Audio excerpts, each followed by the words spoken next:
आज की बात अब हर शाम सोमवार से शुक्रवार 8:30 बजे से। ओम प्रकाश राजभर लगातार लगे हुए हैं। अब उन्होंने इसमें कह दिया बलिया का बागी लीड करेगा, बागी गुट के सांसदों को, तो बलिया के सांसद सफाई देते घूम रहे हैं सनातन पांडे जी।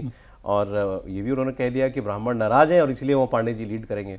और आज जो निषाद जी हैं, संजय निषाद, दूसरे वो भी मंत्री हैं और घटक दल के मेंबर, उन्होंने भी कह दिया 2 दर्जन से ज़्यादा सांसद टूटने के लिए बिल्कुल तैयार हैं समाजवादी पार्टी, क्योंकि उनको अपने क्षेत्र में काम करवाने और वो सरकार के साथ रह के ही काम हो सकते हैं। इससे पहले कल उप मुख्यमंत्री केशव प्रसाद मौर्य इस बात को कह चुके हैं कि 25-26 लोग तो जब चाहें हम ले लें, हम ही लोगों ने दरवाजे बंद किए हुए हैं, वो तो दरवाजे पर खड़े हैं। बताइए साहब। पहले दोनों की बात कर लें, अगर संजय निषाद या ओम प्रकाश राजभर, तो वो मजे ज़्यादा ले रहे हैं। ओके, वो एक कह सकते हैं ना कि टीच करना, समाजवादी अखिलेश यादव को चिढ़ा रहे हैं, अखिलेश यादव को चिढ़ा रहे हैं।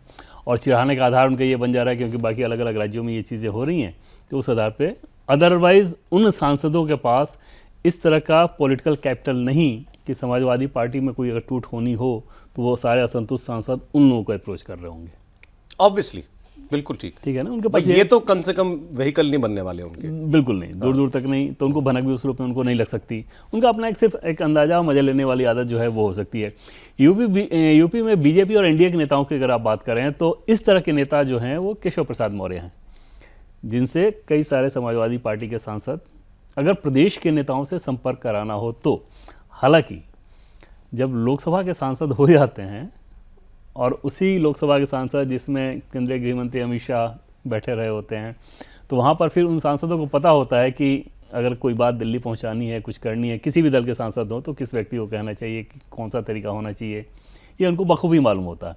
उसके लिए वो प्रदेश का रास्ता अब वो बहुत अख्तियार कर लें, सीधे नहीं, अब वो ये करेंगे इतने दिनों के बाद। लेकिन इसकी एक कहानी है सौरभ कि जब लोकसभा चुनाव के नतीजे आ गए थे और जो हमें सोर्सेस से ही पता चला है, तो उसमें लोकसभा चुनाव के नतीजे आने के बाद समाजवादी पार्टी के कुछ सांसदों ने केशव प्रसाद मौर्य से संपर्क किया था, ऐसा पता चला। मतलब आप कह सकते हैं कि तथाकथित संपर्क किया था। ये जानकारी आपके पास नहीं है या तब से है? तब से है। ओके, तो वो बीजेपी के सोर्स से है। तो क्योंकि समाजवादी पार्टी के वैसे सांसदों ने मुझसे नहीं बताया है कि हाँ हमने संपर्क किया था, इसलिए मैं तथाकथित शब्द का इस्तेमाल कर रहा हूँ। तो उस समय जहाँ बीजेपी कॉरिडोर में से हमें ये बात जानकारी मिली कि केशव प्रसाद मौर्य ने इस बात को यहाँ पर दिल्ली में टॉप ब्रास के सामने, टॉप लीडरशिप के सामने रखा था कि समाजवादी पार्टी के कुछ सांसद तो संपर्क कर रहे हैं और वो ये कह रहे हैं कि आप लोगों को भी मेजॉरिटी की ज़रूरत है और हम एंटी डिफेक्शन लॉ के तहत जितने नंबर्स चाहिए हमारे हो जाएंगे अगर आप लोग लेने को तैयार हों तो। ओके, केशव प्रसाद मौर्य जाहिर तौर पे बहुत ज़्यादा उत्साहित हुए इस बात को लेकर। उनको ये लगा कि ये तो अच्छी बात है और पार्टी की टॉप लीडरशिप एकदम गदगद हो जाएगी कि हमारे अपने दम पे बहुमत 272 के नज़दीक पहुंच जाएंगे। लेकिन जब उन्होंने दिल्ली में इस बात को कहा तो दिल्ली से उन्हें रेड सिग्नल मिला कि इसकी ज़रूरत नहीं और इस तरह की चीज़ों को अभी करने का कोई मतलब नहीं है। जाहिर तौर पर बीजेपी के पास भले ही नंबर 240 थे, इनको पता था कि सहयोगी दलों के सहारे आराम से हम कंफर्टेबल हैं और पहले भी अपने दम पर बहुमत के बावजूद सरकार एनडीए की ही रही थी, इस बार भी एनडीए की ही रहनी है। खामखा इस तरह की चीज़ें कर कर जेडीयू के अंदर एक असुरक्षा दे दें कि क्यों ये लोग अपना नंबर बढ़ा रहे हैं, ऐसा तो नहीं कि हमें डिच करेंगे।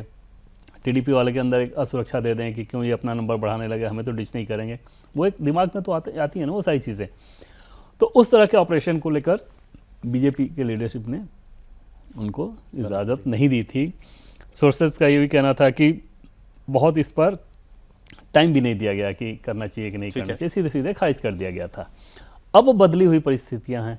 एक लाइन जोड़ दूं, अब 2 साल में उन सांसदों का मन तो बदल नहीं गया होगा। हाँ, निश्चित। जो चुनाव जीतते ही पाला बदलने के लिए तैयार रहा, मन ज्यादा मजबूत हो गया होगा। हाँ, उनके अंदर की इच्छा के हिसाब से समझें और स्वाभाविक तौर पर, मतलब स्वाभाविक तौर पर मैं इस लिहाज से कह रहा हूँ कि उन सांसदों के हिसाब से सोचें तो बहुत सारे सांसद उनमें ऐसे हैं जिनको पता है कि वो एक माहौल था, बीजेपी संविधान बदल देगी या इस तरह की चीज़ें, और उसके खिलाफ हमें एक माहौल बना, हम जीत कर आ गए।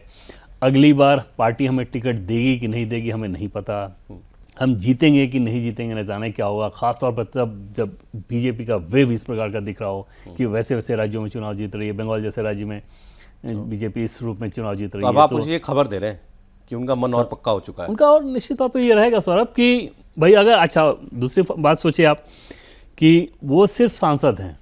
प्रदेश सरकार के साथ अगर आपका तालमेल नहीं है, जो कि अपोजिशन में आप हैं तो नहीं है, तो आपके अपने संसदीय क्षेत्र में क्या ही काम होंगे? कितने ऑफिसर आपकी बात सुनेगा? कौन सी योजनाएं आप क्या करा पाएंगे? केंद्र में भी वही स्थिति है।